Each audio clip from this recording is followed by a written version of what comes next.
What would you say is the biggest lesson you've learned from the real world or from Hustlers University, if you could just name one? Man, there's a lot. There's a lot of lessons, man. Because they're Would you want to do a it's top a three? very it's a very complicated answer because there's business lessons, there's relationship lessons, there's money lessons, there's just general life lessons. There's a whole ton. There's a whole series of categories. I think we can go for top three. Yeah, Yeah. top three sounds fine. Okay. So lesson number one, I'd have to say is you should start with speed. You should always act with speed.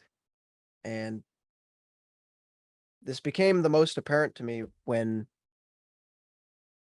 I saw how other people in the real in not the real world, but in the Matrix, let's say, like people like my family or my former friends, I saw how they operated in the world and they did everything incredibly slowly to the point that it was maddening.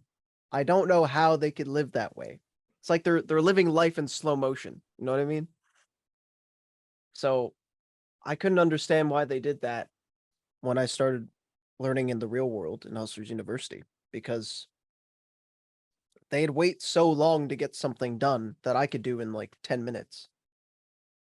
Like they'd wait 4 hours to do their outreach. I could just get it done in like 20 minutes. It's so easy. It's so quick. And you always need to act with speed because that way you build up that momentum. And when you build up the momentum, that's when it becomes an upward spiral. And that's when oh wait, I've got 5 clients on the back end now. They want to work with me. You do your outreach every day, you do it fast. Oh, now I've got 5 clients. Now I'm making money. Now I'm scaling to 10K a month. It's that kind of deal. So I'd say, yeah, acting with speed, that's number one. And then number two, you have to be able to work through the burnout.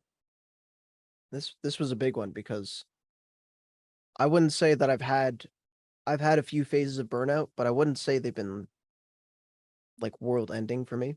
Because people talk about burnout and they think it's like a disease. I think it's like depression or some shit. And burnout, it's not really all that bad. It's just you don't feel like doing it, and you have to realize that the people who are making money, they're working through their burnout. They feel it too, but they're working through it. And you have to be the guy like you have to be the guy who can make money for his family, who can bring home the bacon. Like if your kids need to be fed, you need to make money, and if you want to make money, you need to work through the burnout. So that's just how I saw it. And then the third lesson, I'd say this one is more just an overall life lesson, just in general, because there are people who you can disappoint by not taking action, and yet you have your ancestors most of all. You can disappoint your ancestors and all the people like your future children. They count on you to really make this decision. Like if you're hesitating on joining the real world and you don't think it's worth it, okay, well, have fun staying broke, have fun staying poor. But your children, your ancestors want you to live a better life.